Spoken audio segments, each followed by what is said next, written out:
Halo guys, balik lagi bersama gue di Isak Channel. Di part sebelumnya, Haruhiro dan yang lain akhirnya memulai debut sebagai pasukan relawan. Walau tidak berjalan lancar, tapi setidaknya mereka berhasil mengalahkan satu goblin setelah bersusah payah. Dan sekarang mereka akan terus mencoba berburu goblin demi bisa bertahan hidup dan bila mungkin tetap hidup.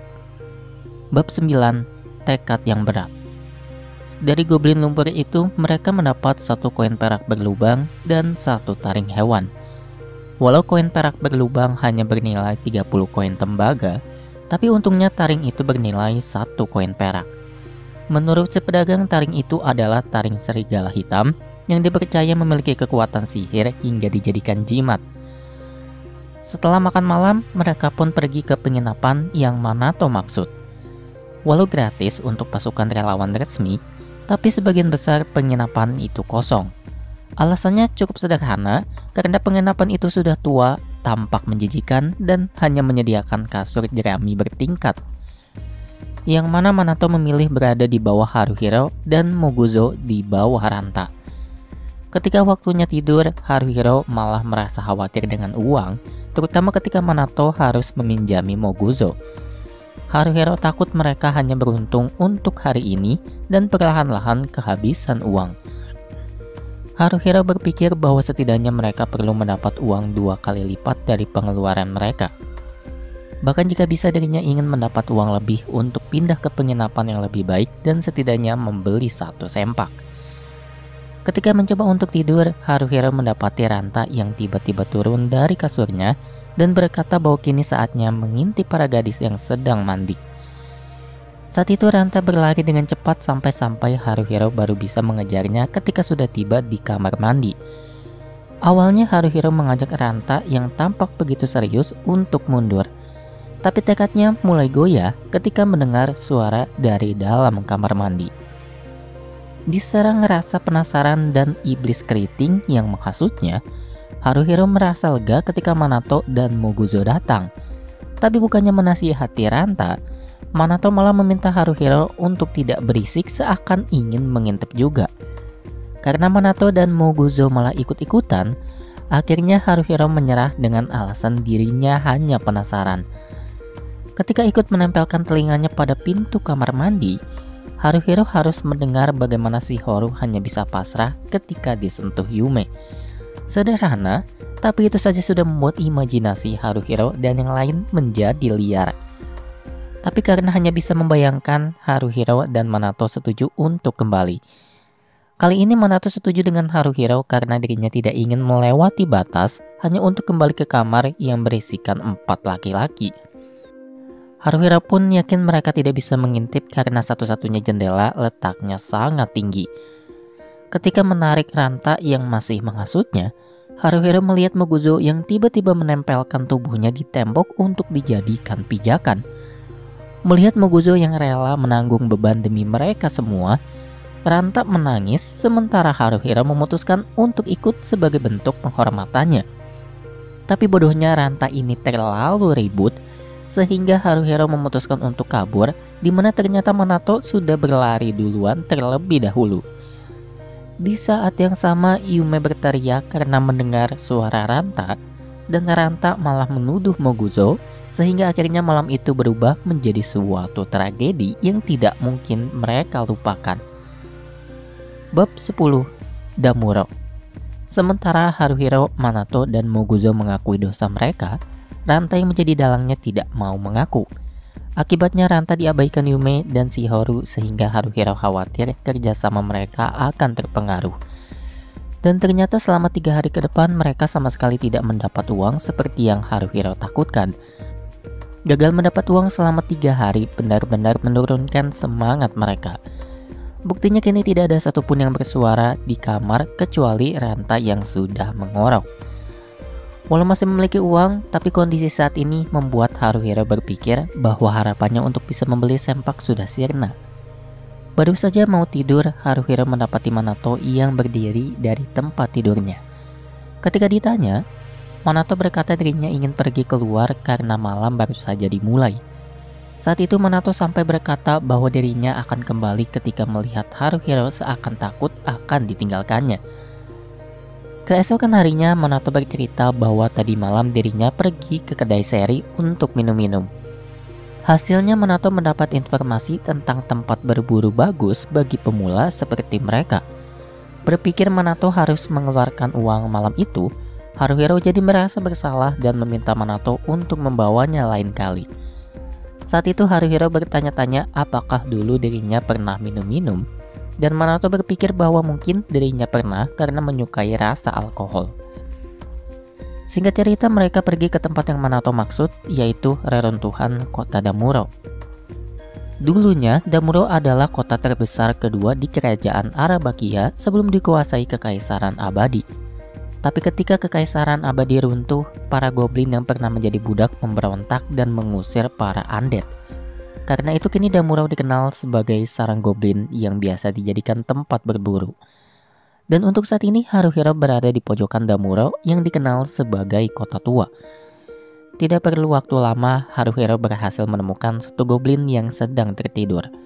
Dengan mudah Haranta menusukkan pedangnya pada dada si goblin, sementara Manato memukulkan tongkatnya hingga goblin itu berhenti bergerak. Kali ini goblin itu tidak lagi bangkit dan Haranta dengan bersemangat mengambil bagian tubuh goblin untuk menjadi bahan persembahan. Bukan hanya bisa menang dengan mudah, ternyata goblin itu membawa kantung berisi 4 koin perak. Dan tampaknya hari itu adalah hari keberuntungan mereka, karena hingga malam mereka berhasil mengalahkan 4 goblin, mendapat 10 koin perak dan 45 koin tembaga. Tapi karena perburuan mereka terasa terlalu lancar, saat itu Haruhiro dan yang lain jadi merasa takut akan terjadi sesuatu. Benar saja di hari kedua mereka hanya bisa mengalahkan 1 goblin dan mendapat 1 koin perak. Bukan karena tidak ada goblin lain, hanya saja hari itu dipenuhi goblin yang bergerombol. Mereka tidak menyerang karena telah sepakat untuk tidak melawan goblin yang jumlahnya lebih dari 2. Pada hari ketiga, Manato memiliki ide untuk membuat peta agar bisa menandai tempat di mana biasanya goblin berada. Ide itu disambut hangat karena mereka senang bisa berkeliling dan melihat tempat baru. Di hari itu mereka berhasil mengalahkan 3 goblin dan masing-masing mendapat 72 koin tembaga. Ketika pulang lalu mendengar Yume dan Shiharu ingin berbelanja, Haruhiro memutuskan untuk ikut juga. Hasilnya Haruhiro mendapat sempak seharga 25 koin tembaga yang ditawarnya sekuat tenaga, serta sebuah kantung barang seharga 30 koin tembaga. Di penginapan semua orang bercerita dengan gembira tentang apa yang mereka beli. Mungkin karena terlalu bersemangat saat itu, Haruhiro sampai tidak bisa tertidur dan mencoba memanggil Manato. Walau tidak tahu ingin membahas apa, tapi mendengar Manato menjawab sudah membuat Haruhiro senang. Setelah beberapa saat saling diam, Haruhiro mengucap terima kasih kepada Manato. Haruhiro berterima kasih karena tanpa Manato, mungkin dirinya dan yang lain akan terjebak dalam kesulitan atau bahkan sudah mati. Haruhiro menjelaskan bagaimana semua orang begitu bergantung kepada Manato yang telah menjadi pemimpin yang mereka butuhkan. Selain itu, Haruhiro pun membicarakan tentang Manato yang sebenarnya bisa bergabung dengan kelompok yang lebih baik. Mendengarnya, Manato tertawa dan berkata dirinya tidak yakin akan hal itu. Manato merasa dirinya bukan orang yang bisa tunduk kepada orang lain, tapi juga merasa bukan seseorang yang harus diperlakukan sebagai rekan. Tapi sekarang dirinya merasa bersyukur bisa bersama Haruhiro dan yang lain. Karena bagaimanapun kini mereka berada di sebuah situasi di mana seseorang tidak bisa bertahan sendirian. Apa yang dikatakan Manato adalah apa yang dirasakannya sekarang. Karena seperti yang lain, Manato tidak tahu tentang bagaimana dirinya sebelum tiba di Grimgar. Setelah beberapa saat saling diam untuk yang kedua kalinya, tiba-tiba Manato tertawa. Manato tertawa karena berpikir apa yang mereka alami ini sangat aneh. Karena mereka seakan berada di dalam sebuah game dan Haruhiro pun setuju. Tapi tiba-tiba Haruhiro bertanya apa itu game dan Manato tidak bisa menjawab karena dirinya tidak tahu. Seakan melupakan hal yang baru dikatakan adalah hal normal, akhirnya Manato dan Haruhiro pun memutuskan untuk tidur. Bab 11. Jangan pergi. Sudah 13 hari berlalu semenjak mereka berburu goblin di kota tua Damuro. Berkat waktu yang dihabiskan bersama, kini kerjasama mereka membaik walau Ranta masih sering gegabah.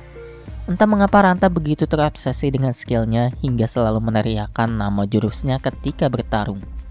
Contohnya saat ini Ranta menggunakan skill barunya yaitu Anger, namun meleset. Anger adalah gerakan menusuk cepat dengan ciri khas kesatria kegelapan. Sebenarnya kesatria kegelapan ini mirip seperti warrior, bedanya mereka selalu menjaga jarak dan menggunakan taktik hit and run atau serang lalu mundur. Sekarang Haruhiro harus membantu Ranta sementara Manato dan Moguzo melawan dua goblin lainnya. Tapi karena Ranta dan Haruhiro sama-sama takut untuk berhadapan secara langsung dengan musuh, mereka hanya berputar-putar di sekitar goblin sebelum Yume datang. Yume pun menggunakan skill barunya yaitu Diagonal Cross yang intinya mengayunkan parangnya secara diagonal. Di saat goblin itu terkejut dengan Yume, Haruhiro menusuk punggungnya lalu memutar belatinya dengan skill barunya yaitu Backstep. Setelahnya Ranta melompat dan menusuk goblin yang sudah tak berdaya itu hingga mati. Di belakang, Shihoro menggunakan sihir barunya yang tampak seperti gumpalan rumput laut hitam. Dikatakan seorang penyihir menggunakan kekuatan dari makhluk ajaib yang disebut elemental. Dibanding sihir Arve atau api, kanon atau es, Pulse atau elektrik, Shihoro lebih memilih Dark atau sihir bayangan mungkin karena kepribadiannya. Dan sihir yang baru dipelajarinya itu adalah Shadow Beat yang menciptakan getaran hebat pada tubuh targetnya hingga bisa menyebabkan kejang. Karena sihir itu bisa menciptakan efek stun, maka Manato bisa memukul goblin itu sebelum Ranta melompat dan menusukkan pedangnya lagi. Lalu ada Moguzo yang mempelajari skill baru yaitu Wind. Skill ini membuat Moguzo dapat membuat lawan hilang keseimbangan dengan mendorong pedangnya pada bagian yang tak terlindungi seperti wajah. Karena itu kini Moguzo bisa membuat celah ketika saling mengunci pedang sebelum mengayunkan pedangnya sekuat tenaga sembari mengucap terima kasih. Ayunan itu adalah skill dasar seorang warrior yang disebut tebasan amarah. Tapi karena Moguzo selalu mengucap terima kasih ketika menggunakannya, maka semua orang menyebutnya sebagai tebasan terima kasih. Begitu goblin itu terkapar, lagi-lagi Ranta muncul dan mengakhirinya dengan pedangnya. Alasan Ranta bertingkah barbar selama pertarungan ini tidak lain dan tidak bukan hanya untuk mendapat Vice yang menjadi syarat untuk memperkuat iblisnya. Setelah pertarungan selesai dan mendapat 7 koin perak, mereka pun memutuskan untuk istirahat makan siang. Ternyata selain Manato dan Ranta, para pemburu seperti Yume pun memiliki dewa yang disembah yaitu Elhit. Elhit adalah serigala putih besar yang akan mengawasi para pemburu hingga perburuan selesai tanpa insiden. Uniknya Yume malah memanggil dewanya dengan panggilan Elhit-chan karena menurutnya Elhit pemaaf dan tidak akan marah. Selama makan siang, Ranta dan Yume memperdebatkan hal bodoh dan mulai saling mengejek. Untuk kali ini Shihoro, Haruhiro, Moguzo, sampai Manato ikut mengejek Ranta dan rambut keritingnya. Walau Manato hanya bercanda, tapi Ranta terkejut karena mengiranya serius. Ranta tidak bisa tahu kapan Manato serius dan tidak karena selalu tersenyum. Karenanya Ranta menyebut Manato sebagai orang licik yang menggunakan senyum sebagai topengnya. Dan Shihoro langsung membela Manato sebelum akhirnya merasa malu sendiri. Melihatnya Haruhiro tahu Shihoro menyukai Manato, tapi entah mengapa Manato bertingkah seakan dirinya tidak tahu.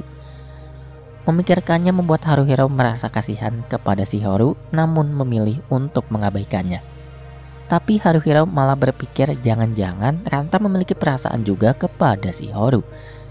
Tapi jika benar seharusnya Ranta introspeksi diri karena setiap yang dilakukannya justru selalu membuat para gadis marah. Tiba-tiba saja Manato berkata bahwa mereka telah menjadi kelompok yang baik. Manato memuji Moguzo karena bisa menahan dan menyerang dengan baik sehingga semua orang bisa bergantung padanya. Moguzo sedikit terkejut karena berpikir dirinya lebih menyukai pekerjaan detail daripada bertarung. Ranta menyebut Moguzo tidak cocok untuk hal semacam itu, dan Haruhiro membalasnya dengan menyebut Moguzo tidak seceroboh seperti Ranta. Tapi Manato menyebut Ranta luar biasa karena tidak takut dengan kegagalan. Berbeda dengan mereka semua yang berhati-hati, Ranta selalu mencoba hingga bisa menguasai skillnya dengan cepat. Sehingga bila tidak ada Ranta, mungkin mereka tidak bisa mengambil langkah secepat ini. Selanjutnya Manato memuji Shihoru yang selalu memperhatikan sekitar. Manato tahu Shihoru sengaja memilih sihir Dark karena ingin memberi support kepada semua orang. Saat itu Haruhiro sadar Manato tampak sedikit tanggung, mungkin karena memang tahu Shihoru mempunyai perasaan kepadanya. Selanjutnya Manato memuji Yume sebagai orang yang paling berani di antara mereka.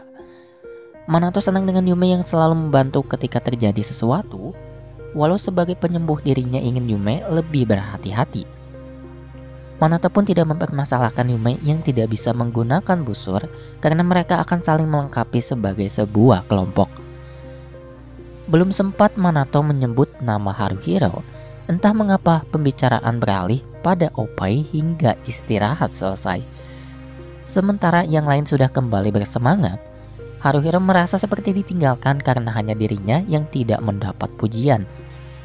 Haruhiro berpikir Manato mungkin saja lupa, tapi di dalam hatinya Haruhiro takut Manato menganggapnya tidak pantas diberi pujian. Pastinya Haruhiro sangat ingin bertanya kepada Manato mengapa, tapi hal seperti itu membuatnya malu sehingga akhirnya memilih diam. Singkat cerita, Haruhiro menemukan target selanjutnya. Goblin kali ini cukup berbeda karena ada yang ukurannya 2 kali lebih besar dan ada juga yang menggunakan zirah. Goblin besar itu adalah Hobgoblin yang biasa dijadikan budak karena kekuatannya besar tapi kecerdasannya rendah. Dengan adanya budak, maka berarti di sana ada goblin lain yang memiliki kedudukan tinggi atau harta melimpah. Saat itu Manato ragu untuk menyerang, tapi karena semua tampak bersemangat, maka dirinya pun setuju. Rencananya Haruhiro akan memimpin serangan dadakan, dengan Shihoru dan Yume akan melakukan serangan jarak jauh. Lalu Moguzo akan menyerang Hobgoblin, Manato menyerang Goblin Zira, Haruhiro, Ranta, dan Yume menyerang dari samping dan Shihoru mendukung dari belakang. Sebelum beraksi, mereka berkumpul membentuk lingkaran dan menjulurkan tangan ke tengah. Setelah Manato berteriak Fighto, semua mengangkat tangan ke udara dan berteriak Ipatsu. Tidak ada yang tahu apa yang mereka lakukan, tapi mereka merasa nostalgia ketika melakukannya. Begitu pertarungan dimulai, Shihoru berhasil mengenai si Hobgoblin sementara panah Yume meleset. Ketika Manato dan Moguzo baru saja bergerak, tanpa diduga si Goblin Zirah menembakkan sesuatu seperti panah. Panah itu menancap di dada kiri Haruhiro yang mencoba mendorong Yume dan Shihoru. Panah itu membuat Haruhiro sampai tidak bisa bersuara karena untuk bernafas saja rasanya sangat sakit. Ketika berpikir dirinya akan segera mati, untungnya Manato langsung datang untuk menyembuhkannya. Sementara Manato membantu Ranta dan Yume melawan Goblin Zirah, Haruhiro membantu Moguzo melawan Hobgoblin. Walau tidak lebih tinggi dari Moguzo, tapi Hobgoblin itu memiliki zirah yang lebih baik. Hasilnya Hobgoblin itu tidak terpengaruh sihir Shihoru dan bahkan tebasan terima kasih Moguzo. Tapi karena kemudian Moguzo tersudutkan, mau tidak mau Haruhiro harus maju tapi belatinya hanya memantul ketika terkena zirah. Akibatnya Haruhiro hampir terkena tongkat berduri raksasa yang diayunkan si Hobgoblin. Walau berhasil menghindar, tapi hal itu membuat Haruhiro begitu ketakutan. Ketika Moguzo berhasil mendaratkan tebasan terima kasihnya tepat pada kepala si Hobgoblin, ternyata Ranta telah tumbang dengan darah yang mengalir dari lehernya. Karena Yume bertarung sendirian, maka mau tidak mau Haruhiro harus membantunya melawan si Goblin Zirah yang menggunakan pedang panjang. Seperti seorang pendekar sungguhan, Goblin ini bisa memprediksi setiap gerakan Haruhiro dan Yume. Karenanya Haruhiro hanya bisa berlarian sebelum mencoba melompat ke arahnya. Tapi ternyata Goblin itu tahu dan balik menyerang hingga Haruhiro hampir kehilangan tangannya yang hampir putus andai Ranta tidak tiba-tiba muncul. Masalahnya kini Ranta tampak begitu pucat karena sihir penyembuhan sekalipun tidak bisa mengembalikan darah yang telah hilang. Dalam waktu singkat pertarungan itu berubah menjadi kacau. Kini Moguzo mulai goyah dan Yume terluka, Manato dan Shihoru pun sudah kelelahan karena terlalu banyak menggunakan sihir. Haruhiro berpikir Manato masih sanggup bertarung karena pasti tahu batasannya sendiri. Tapi ternyata kondisi menjadi semakin buruk karena kini Moguzo sudah berlutut dengan darah yang mengalir di kepalanya. Saat itu isi kepala Haruhiro mulai dipenuhi rasa takut dan mulai berpikir bahwa mereka sudah kalah sejak awal. Tidak tahu harus apa karena berpikir apa yang menunggu mereka hanyalah kematian, tiba-tiba Haruhiro menangkap si hobgoblin dari belakang seakan mencoba bergulat. Walau Manato memintanya bertahan, tapi satu sikutan saja sudah membuat Haruhiro hampir hilang kesadaran. Dan ketika hobgoblin itu membantingnya ke tanah, Haruhiro sama sekali tidak bergerak lagi selain melihat Manato sibuk menahan si hobgoblin dengan tongkatnya. Tidak lama kemudian akhirnya Manato menyuruh semua orang untuk mundur. Melupakan rasa sakitnya, Haruhiro tiba-tiba bisa berlari sekuat tenaga meninggalkan Manato yang menahan si hobgoblin. Ketika mulai berlari, Manato tampak terkena suatu lemparan si goblin zirah. Tapi Manato berkata dirinya tidak apa-apa dan meminta semua orang untuk terus berlari. Saat itu semua orang terus berlari hingga Manato menjadi orang pertama yang berhenti. Manato berhenti atau tepatnya tergeletak di tanah karena ternyata ada pisau yang menancap di punggungnya. Ketika yang lain hanya memandanginya, Haruhiro meminta Manato untuk segera menggunakan sihirnya. Tapi ternyata Manato tidak bisa menggunakan sihirnya atau tepatnya tidak bisa melakukan apa-apa lagi. Dengan kulitnya yang sudah kehilangan warna hingga tampak seperti abu, Manato hanya bisa menggerakkan matanya dan memanggil nama Haruhiro. Dengan terbata-bata Manato meminta maaf dan berkata dirinya mengandalkan Haruhiro. Manato bertanya mengapa harus dirinya sebelum bertanya apakah semua orang ada di sana karena dirinya tidak bisa melihat apapun. Ketika semua berkata bahwa mereka berada di sana, Manato berkata sayang sekali sebelum menarik nafas dalam-dalam dan menghembuskannya untuk yang terakhir kali. Ketika jantung Manato berhenti berdetak, orang-orang terus berkata untuk memberinya CPR tanpa ada satupun yang melakukannya. Tapi setelah 1 jam melakukan CPR, Moguzo meminta semua orang berhenti karena merasa kasihan dengan Manato. Berpikir Moguzo seakan menyuruhnya meninggalkan Manato, Haruhiro hampir saja menyerangnya. Saat itu tidak ada yang tahu mereka harus melakukan apa karena Ranta sekalipun sampai menangis. Akhirnya Shihiro mendapat ide untuk membawa Manato ke kuil Luminaris di mana para pendeta berada. Selama perjalanan Moguzo terus membawa Manato di punggungnya dan menolak bergantian walau sudah terlihat sangat lelah. Begitu tiba di kuil, orang-orang yang mengenal Manato langsung memanggil gurunya yang bernama Honen. Seperti yang dikatakan Manato, gurunya ini memiliki tubuh kekar seperti seorang warrior dan suaranya begitu kencang hingga tidak aneh bila Manato mengeluhkan telinganya terasa sakit. Saat itu Haruhiro bersujud kepada Honen untuk menyelamatkan Manato. Namun Honen malah berteriak dan menyebutnya bodoh karena dewa sekalipun tidak bisa menghidupkan orang yang mati. Ketika Honen bertanya mengapa Manato begitu bodoh karena menyia-nyiakan kehidupannya, Ranta mencoba meraih kerah Honen yang dikiranya menghina Manato. Tapi akhirnya Ranta perlahan mundur ketika melihat air mata mulai mengalir dari mata Honen. Honen bercerita bahwa Manato adalah pemuda dengan potensi langka sehingga dirinya selalu mendidiknya dengan cinta dan penuh perhatian. Walau suaranya tidak bergetar seperti orang menangis pada umumnya, tapi saat itu Honen terus menangis ketika melihat jasad Manato. Beberapa saat kemudian, Honen meminta Haruhiro untuk memberi Manato pemakaman yang layak secepat mungkin. Permintaan Honen ini bukan tanpa alasan, karena dalam 3 atau 5 hari setelah meninggal, seseorang akan berubah menjadi undead akibat kutukan No Life King. Mendengarnya Haruhiro merasa ingin tertawa, karena entah mengapa semua ini terasa begitu konyol baginya. Sekarang sebelum menguburkannya di bukit, mereka harus mensucikan jasad Manato melalui proses kremasi. Karena akan ada biaya, Honen menawarkan untuk membayarnya, tapi Haruhiro menolak karena Manato adalah rekannya. Dan demikianlah Grimgar volume 1 part 3. Terima kasih bagi para pendengar dan juga penonton dimanapun kalian berada. Sampai jumpa di part selanjutnya. Bye.